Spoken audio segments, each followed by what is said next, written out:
नमस्कार दोस्तों, स्वागत है आपका एक और नई मोटिवेशनल स्टोरी में। चलिए दोस्तों, मोटिवेशनल स्टोरी को स्टार्ट करते हैं।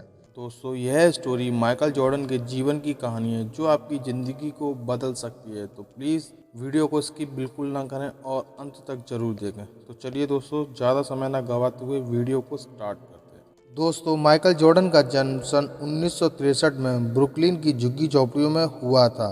पिता मजदूरी करते थे। माइकल जॉर्डन का बचपन गरीबी और भेदभावपूर्ण वातावरण में गुजरा। जब माइकल जॉर्डन 13 वर्ष के थे तो उनके पिता ने उन्हें पुराना टी शर्ट दिया और पूछा, इस टी शर्ट की कीमत क्या होगी? जॉर्डन ने जवाब दिया, शायद $1। पिता ने फिर कहा, क्या तुम इसे $2 में बेच सकते हो? यदि तुम ऐसा कर पाते हो तो मैं समझूंगा कि तुमने अपने मम्मी और पापा की मदद की। जॉर्डन ने सिर हिलाया और बोला, मैं कोशिश करूंगा। जॉर्डन ने टी शर्ट को सावधानी से धोया और फिर धूप में सूखने के लिए डाल दिया। अगले दिन वो टी शर्ट को बेचने के लिए एक व्यस्त स्टेशन पर चला गया। वहाँ 6 घंटे से अधिक समय तक बेचने की कोशिश की। अंत में जॉर्डन टी शर्ट बेचने में कामयाब रहा। अब उसने $2 लिए और घर भाग गया। उसके बाद हर दिन वह इस्तेमाल किए गए कपड़ों की तलाश करता, फिर भीड़ में निकल जाता और उसे बेच देता। 10 दिन से अधिक समय बीतने पर उनके पिता ने उन्हें एक बार फिर से इस्तेमाल किया हुआ कपड़ा दिया और कहा, तुम्हें क्या लगता है कि इन कपड़ों को $20 तक कैसे बेचा जाए? जॉर्डन ने कहा, यह कैसे संभव है? यह कपड़ा तो केवल $2 लायक है। उनके पिता ने फिर से प्रेरित करते हुए कहा, तुम एक बार आजमा कर क्यों नहीं देखते? कुछ न कुछ रास्ता तो होना ही चाहिए। आखिर में माइकल जॉर्डन को एक आइडिया आया। उसने अपने चचेरे भाई से उस कपड़े पर डोनाल्ड डक और शरारती मिकी माउस का फोटो बनवा लिया। फिर उसने एक अमीर बच्चों के स्कूल के सामने उसे बेचने की कोशिश की। जल्द ही एक नौकर जो अपने मालिक के बच्चों को लेने आया, उसने अपने मालिक के बच्चों के लिए वो कपड़ा खरीद लिया। छोटे 10 वर्षीय बच्चों को वो कपड़ा बहुत पसंद आया, इसलिए उसने जॉर्डन को $5 की टिप भी दी। जॉर्डन के लिए $25 की रकम बहुत बड़ी थी, क्योंकि यह उसके पिता के 1 महीने के वेतन के बराबर थी।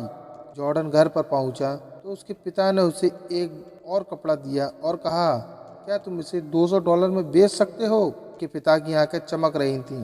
इस बार जॉर्डन ने बिना किसी संकोच के कपड़ा बेचने के लिए ले लिया। 2 महीने बाद लोकप्रिय फिल्म चार्ली एंजल की अभिनेत्री फरा फॉकेट न्यूयॉर्क में एक प्रोमो करने के लिए आई। प्रेस कॉन्फ्रेंस के बाद जॉर्डन ने फरा फॉकेट के पास पहुंचने के लिए सुरक्षा घेरे को तोड़ दिया और साथ लाए कपड़े पर उनका ऑटोग्राफ मांगा। जब फॉकेट ने एक मासूम बच्चे को अपना ऑटोग्राफ मांगते देखा तो उसने खुशी खुशी कपड़े पर अपने हस्ताक्षर किए। जॉर्डन जोश में चिल्ला रहा था, इस पर फरा फॉकेट ने ऑटोग्राफ दिया है, मैं इसे $200 में बेच रहा हूँ। जॉर्डन ने अपने कपड़े की नीलामी की और एक बिजनेसमैन ने इसे $1200 में खरीद लिया। घर लौटने पर उसके पिता ने आंसू बहाते हुए कहा, यह मेरी समझ से बाहर है कि तुम ऐसा करने में सफल कैसे रहे। मेरे बच्चे, तुम बहुत महान हो। उस रात जॉर्डन अपने पिता के साथ सोया। सोते हुए पिता ने पूछा, बेटे, तुमको जो 3 कपड़े मैंने दिए थे उनको बेचने का अनुभव क्या रहा? जॉर्डन ने भावुक होकर उत्तर दिया, जो दिमाग सोच सकता है उस तक पहुंचने का रास्ता भी कहीं ना कहीं जरूर होता है। उसके पिता ने फिर सिर हिलाया और कहा, तुम जो कह रहे हो वह सही है। मैं तुमको यह बताना चाहता था कि $1 के लायक कपड़ों की कीमत भी हजारों डॉलर में हो सकती है। उसी प्रकार हो सकता है अभी हम गरीब हैं, हमारी हालत ठीक नहीं है, हम इन्हें सुधार सकते हैं। यह इस बात पर निर्भर करता है कि हम उन क्षमताओं का उपयोग कैसे करते हैं जो हम में से हर एक इंसान में मौजूद है। जॉर्डन के दिमाग में तुरंत एक नया सूरज उगा।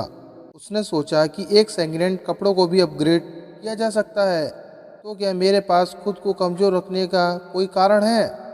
तब से किसी भी मामले में जॉर्डन माइकल को लगता है कि उनका भविष्य खूबसूरत और आशावान है। उन्होंने अपनी क्षमताओं का भरपूर सम्मान किया।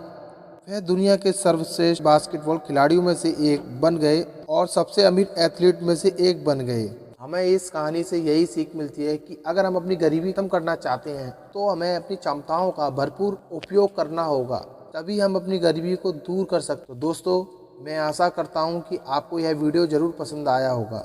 वीडियो पसंद आया हो तो वीडियो को लाइक और चैनल को ज़रूर सब्सक्राइब करें ऐसे ही डेली मोटिवेशनल स्टोरीज सुनने के लिए। थैंक यू, बाय बाय, धन्यवाद।